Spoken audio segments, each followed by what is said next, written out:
Ya, retornamos en este sábado 23 de marzo de 2019 en un capítulo más de Ojo con la Cultura con nuestro invitado estelar del día de hoy, el poeta, el amigo Iván Rogel. Ustedes saben que siempre tenemos una cápsula especial dedicada a lo que para nosotros han sido nuestros premios municipales de literatura. Hagamos un pequeño raconto, un recuento. Lo hemos dicho hasta la saciedad, pero inevitablemente hay que seguir en esto y seguir contando cómo se gesta lo del Premio Municipal de Literatura. Cuando Punta Arenas se aprestaba a conmemorar el centenario de su fundación, para el año 1949 se organizó un gran concurso literario tanto en poesía como en narrativa.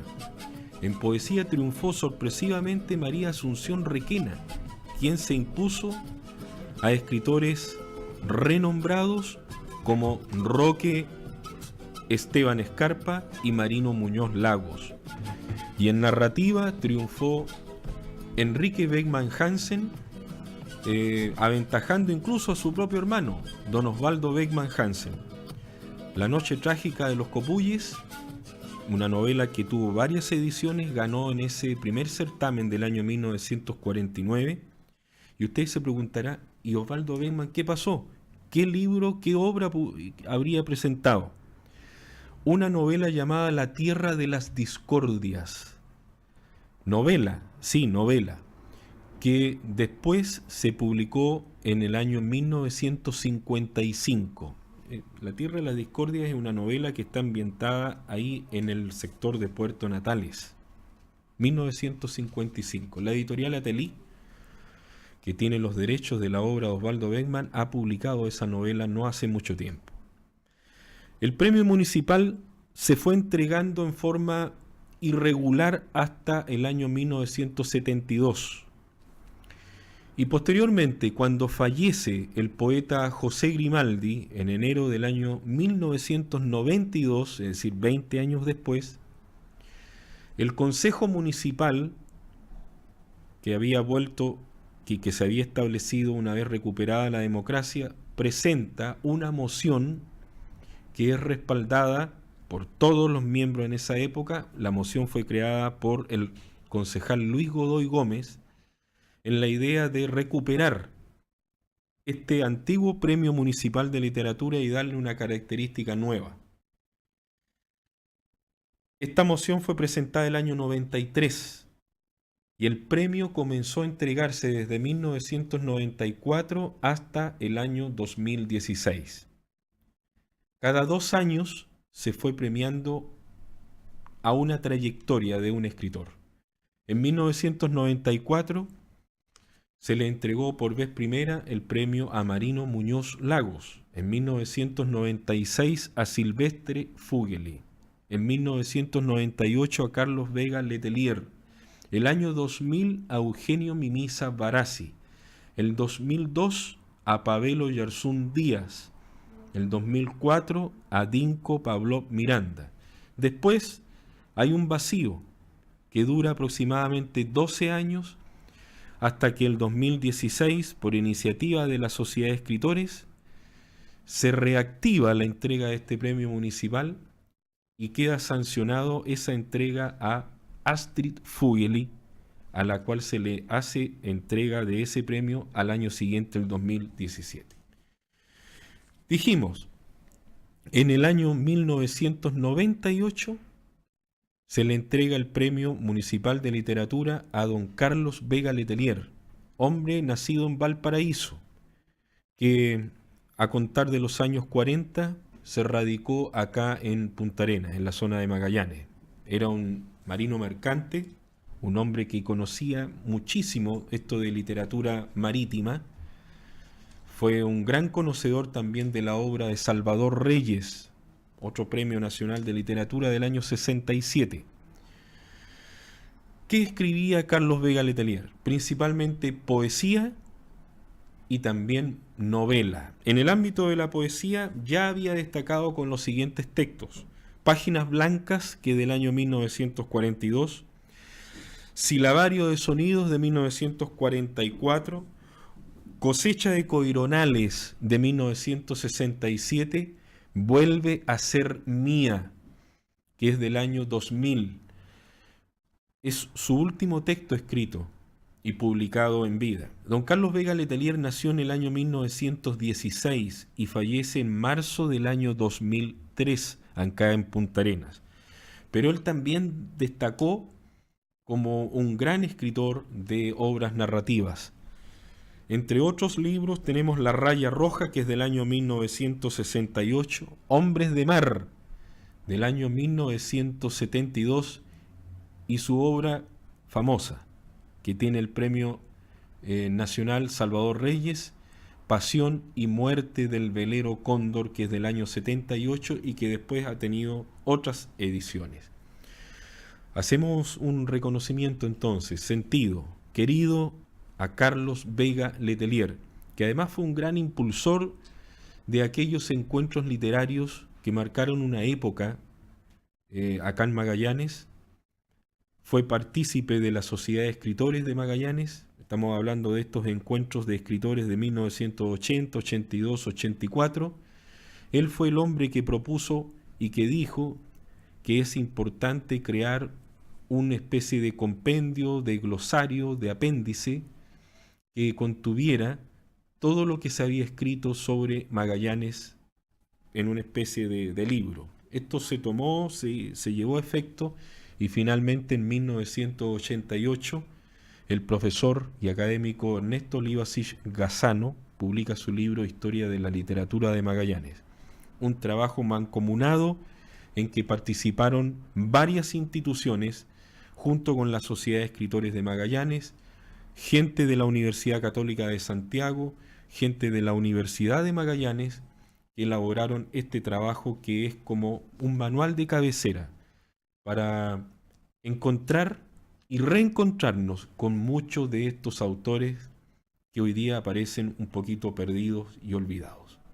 Entre ellos, este reconocimiento entonces a nuestro querido Carlos Vega Letelier, fallecido el 2003, como dijimos, pero que en 1998 obtuviera el Premio Municipal de Literatura. Junto con nosotros Iván Rogel, pero estábamos hablando, Iván, con respecto a tu trabajo literario, a esto del mundo campesino, a todo lo que tú has venido desarrollando. ¿Ha sido distinto para ti, que tú que estuviste ahí durante tanto tiempo en tu mundo profesional, a cargo del Museo Borgatelo, 10 años, pasar ahora a trabajar al Servicio Agrícola Ganadero, al SAC? ¿Cómo ha sido este cambio, Iván? Sí, bueno, la verdad es que yo estuve trabajando en el SAC antes de entrar al museo. Ya. Así que fue como volver. Fue así. De hecho, yo estuve trabajando en Natales, en las fronteras de Natales, antes de entrar al museo. Estuve trabajando 2 años. Antes de entrar ahí a la frontera, estuve trabajando 3 años en un frigorífico de control de calidad y trabajaba justamente para el SAC también. Entonces siempre estuve relacionado, como estudié una carrera agrícola, estuve siempre relacionado al SAC. Así que fue como volver, los conocía casi todos, así que me siento como en casa. ¿Y tú tienes un vínculo con el mundo del campesino, o no? Lógico, claro. ¿Tu papá? Mi papá, claro.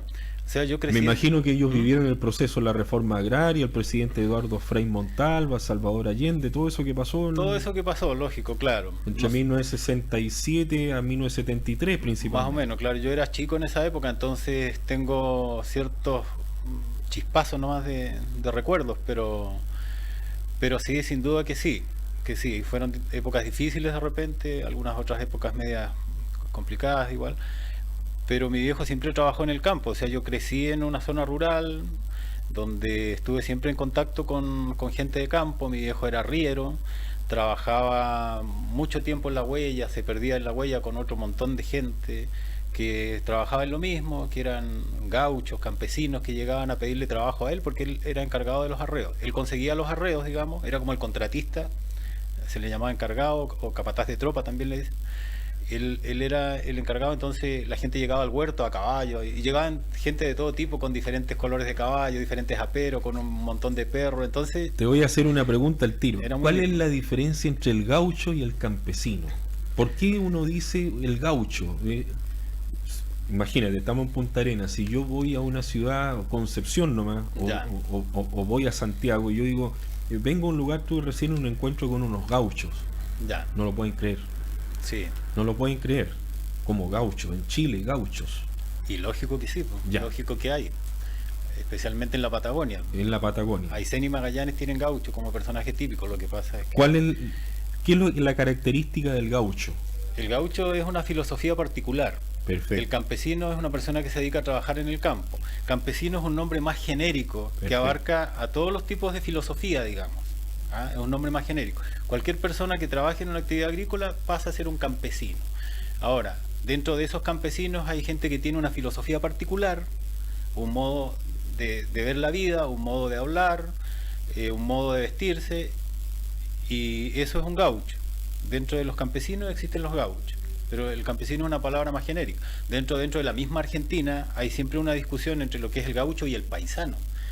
¿Por qué motivo? Porque el gaucho responde a un tiempo histórico-social, como decía Cafrune, que era un gran Ya. cantor. El gaucho se gestó en una época complicada en Argentina, donde a la gente de campo la perseguían y la llevaban a los fortines para defender la frontera. Entonces la gente se escapaba. La época de Rosas, Exactamente. del dictador Del Juan Manuel de Juan Rosas. Manuel de Rosas. Entonces en esa época la gente la perseguía, la gente que estaba tranquila trabajando, a la gente que tenía una chacrita o algo, lo mandaban a la frontera y lo perdían para siempre, y le decían va a ir por 3 años, y pasaban 10 años o 15 y no volvía. Entonces ellos desertaban o arrancaban y quedaban convertidos en proscritos. Se iban a Ajá. vivir con los indios pampas, que ellos le llamaban, Sí. que en realidad no eran pampas, eran mapuches que vivían en la pampa. Los pampas ya estaban extintos. Y ellos se iban a vivir ahí y se transformaban en gauchos porque vivían al modo de vida de los indígenas, vivían escapando de la justicia, y eso era un gaucho. Según se cree, la palabra gaucho viene de guacho, entre los tantos conceptos que se pelean el término gaucho. Algunos dicen que viene de guacho. ¿Por qué? Porque ellos quedaban realmente huérfanos cuando los papás los mandaban a la frontera y ellos tenían que tratar de arreglarse como podían, andaban re pobres, de algunos se convertían en ladrones, se convertían en gauchos matreros, como le llamaban. Entonces toda esa filosofía, digamos, fue quedando en el tiempo, y con el tiempo el mismo campesino argentino se transformó en gaucho, porque admiraban al gaucho, que realmente la condición de gaucho te exige a ti que seas un tipo libertario, pero la gente que trabaja en las estancias también se llaman gaucho porque adoptaron la misma forma de vestir y todo. Y ahí hay una pequeña discusión, porque dicen que el gaucho se extinguió y que actualmente no hay gaucho en ninguna parte, que son campesinos que tienen la filosofía gaucha y que en la Argentina se llaman paisanos, pero el gaucho y el paisano son campesinos. En Magallanes existen campesinos y existen gauchos. Algunos no toman la filosofía gaucha. Hay ovejeros que pasan la vida trabajando en el campo y no se sienten gauchos, y eso es perfectamente válido, ¿entiendes? Ellos tienen que ver con una filosofía también, pero que hay gauchos en Magallanes y en Aysén existen. Pensar que un escritor tan conservador en su forma de ser, argentino, Sí. que fue director de la Biblioteca Nacional de Buenos Aires, allá en Buenos Aires, en Argentina, un hombre con una cultura enciclopédica como Jorge Luis Borges, fue uno de los mayores cultivadores de la literatura gauchesca. Lógico, claro que sí. ¿Ah? Sí, sí. Y era uno de los que más sabía sobre Sí. cómo se manejaba la daga, el cuchillo, y Lógico. escribía obras maravillosas Maravilloso. con respecto a esta forma que tú estás aquí señalándolo hoy día, esta mañana. Claro, de hecho él escribió un cuento que se llama El Sur. Es fantástico. Es fantástico ese Sí. cuento, donde él soñaba morir en una pelea a cuchillo, era Sí. su sueño. Y al final pasa. Al final pasa, claro que sí. Pasa. Se El cumple. fin. Mm, La secta del Fénix. Claro. Hay cuentos preciosos. precioso. ¿Mm? Y los poemas también tienen un toque criollista de la antigua literatura gauchesca, así él también. Y que era un conocedor, Era un y aparte conocedor un gran, muy profundo. un hombre, un gran conocedor de milonga, más que de tango. Exactamente, también. De la milonga. Sí, que- sí. Él Claro. era uno de los que tenía una cultura, como decíamos, enciclopédica con respecto a este tipo de literatura específica, pero también sobre el mundo del arrabal, ¿no es cierto? De todo esto del tango, la milonga, las diferencias, a veces muy específicas, de mucho detalle, Lógico, claro. entre entre distintas formas que se dan ahí en el ámbito porteño de Buenos Aires. Lógico, claro que sí. Toda esa cultura, digamos, el idioma que hablan ellos, que es el lunfardo también, lunfardo, sí. claro, que es como un idioma particular, que eso también existe en Chile, pero existe con la cueca brava, digamos, el mismo proceso que se dio en el tango, en Chile se da con la cueca brava, los porteños tienen como esa misma filosofía. Vamos a tu texto, Iván, porque Sí. también tú escribiste cuentos, ¿no es Sí, cierto? sí. 2 libros de cuentos. Sí. Pero lo que está más hoy día más presente en lo que tú estás haciendo es tu trabajo poético. Pero Sí. ¿alguna diferencia entre la forma como se compone esta poesía campesina, donde tú nos estás hablando de la décima, el uso, el cultivo de la décima? Ya nos explicabas algo de cómo se hace una décima, Sí. ¿no es cierto? Sí. Después vamos a tocar algunos ejemplos, si alcanzamos, de algunas décimas más que tú tienes. Pero en relación al cuento, al relato, ¿cómo lo haces? Un relato campesino, ¿de qué trata principalmente? Bueno, como yo te decía, en el tema poético me muevo yo entre el criollismo y lo universal, pero en el tema cuento soy netamente criollista. Netamente criollista. La Mis cuentos- influencia de La Torre, de Óscar Castro, Oscar Castro, Guillermo Blanco también, por ejemplo. Gracia y el Forastero. Exactamente. Y no solamente de esos escritores. Yo soy fanático de Ray Bradbury, ponte tú. Ciencia ficción. Ciencia ficción. Ray Bradbury es Fahrenheit 451. Crónicas Marcianas, en fin. El vino del estío, que yo lo encuentro que es un poema convertido en novela. Ahora, el estilo de Ray Bradbury, por mucho que sea, este es un paréntesis, el estilo de Ray Bradbury, por mucho que sea ciencia ficción lo que hace la mayoría, yo siempre lo encontré provinciano él. Él siempre es provinciano en lo que hace. Digamos, tiene mucho de poesía de pueblo chico. Él siempre mencionaba, incluso cuando andaba alguien en una nave, lo mencionaba que era de un pueblo de Ohio, y mencionaba los columpios al viento y todo eso. Entonces esa es una influencia que yo tal vez tengo, que no tiene nada que ver con el criollismo, pero que yo lo veo como una influencia que me gusta mucho. Entonces tal vez en mis cuentos tengo algo de influencia de Ray Bradbury también. Pero como tú me decías, yo escribo cuentos y los escribo pensando siempre en la Patagonia adentro. Mis cuentos son de muy criollistas, muy de campo, muy rurales. Son de cuentos de arrieros, cuentos de ovejeros, cuentos de domadores, de cuatreros, cuentos de caballos. De hecho, el cuento que yo te mencionaba, que obtuvo la mención honrosa en el Pigafetta, el año 2007, que yo te mencioné, ese cuento trata de un campesino. Se llama El Viejo y trata de un campesino. Y después tengo cuentos hechos, digamos, a la mujer rural, en fin, diferentes cuentos, pero todo relacionado con el campo. Ahí sí que soy netamente criollista. Mencionabas a Ray Bradbury. Sí, Yo te decía Fahrenheit 451, una novela extraordinaria de ciencia ficción que Claro. después fue llevada al cine por un cineasta francés, Truffaut, sí, François Truffaut. ya, Esa novela, tú sabes de qué trata, pues. Trata de que los bomberos, un cuerpo de bomberos especializados, salen a quemar libros. claro. Qué terrible, ¿eh? Terrible, terrible. Y Realmente. es una obra de arte. Cuando tú lees la novela, porque la novela te prepara, ¿no es cierto? Fahrenheit 451, los libros te impiden ser feliz. ¿Ah? Y en el pueblo donde se vive hay que ser feliz a la fuerza. ¿Ah? Terrible la manera Entonces de hay un grupo especial de bomberos. ¿Ah? Qué mejor que los bomberos, que son los que apagan los incendios, y esta vez que los provoquen, pero con un fin exclusivo: quemar libros. ¿Ah? Claro, Fahrenheit 451, la temperatura a la que arde el papel. Claro. Por eso el nombre, Por el eso el título de ese libro maravilloso, Ray Bradbury.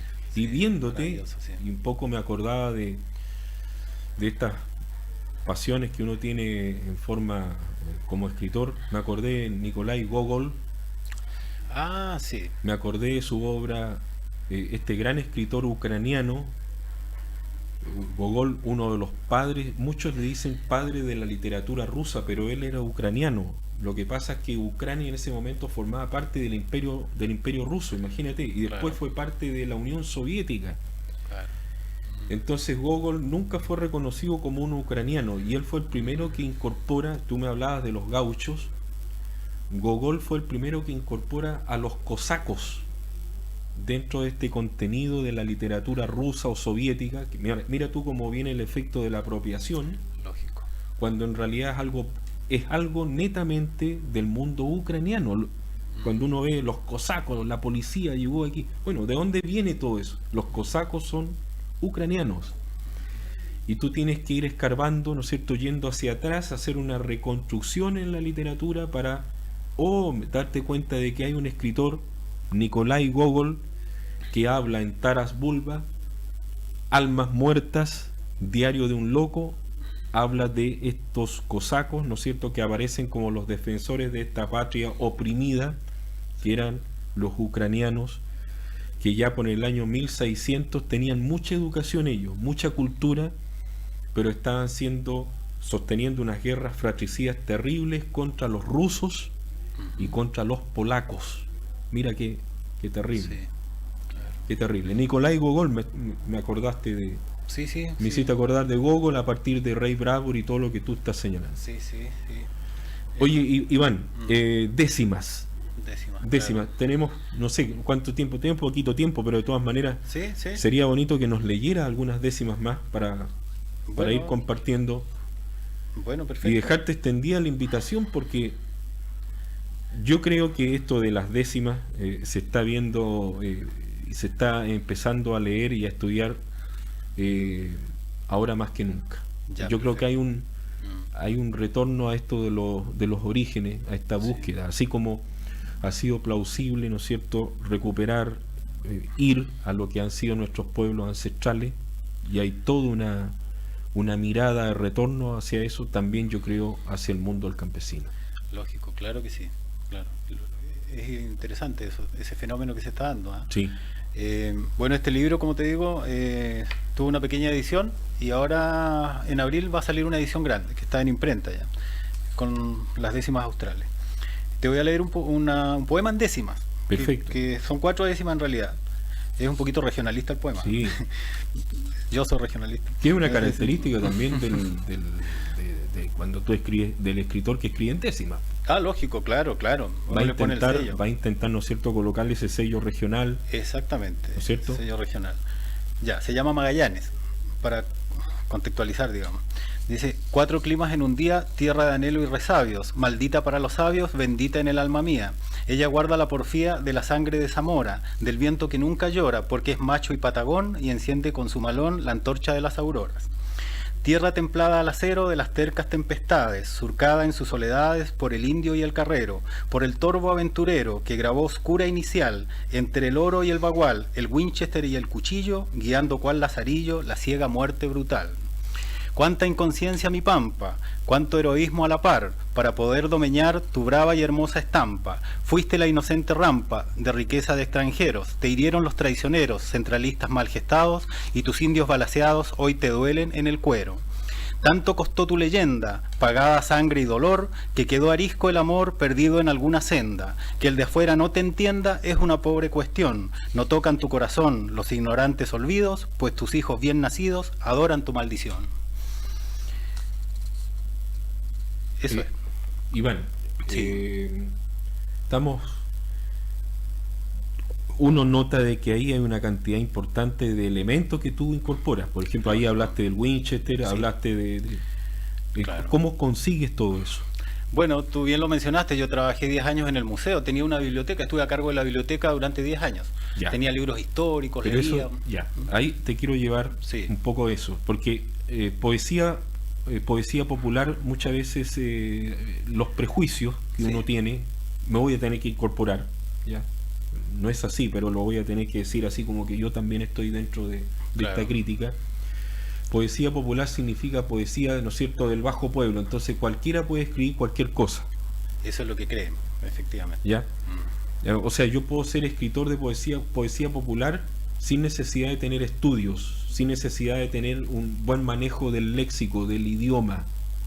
Claro. Pero cómo yo voy cuajando, cómo voy colocando las palabras y voy a darle un sentido, una forma a la construcción poética. Claro. ¿Dónde están los sinónimos, los antónimos, ¿no es cierto?, los Sí, adjetivos? lógico. ¿Cómo voy colocando eso? Sí, lógico. La riqueza del vocabulario que hace posible que se produzca el efecto que crea una décima. Una décima, claro.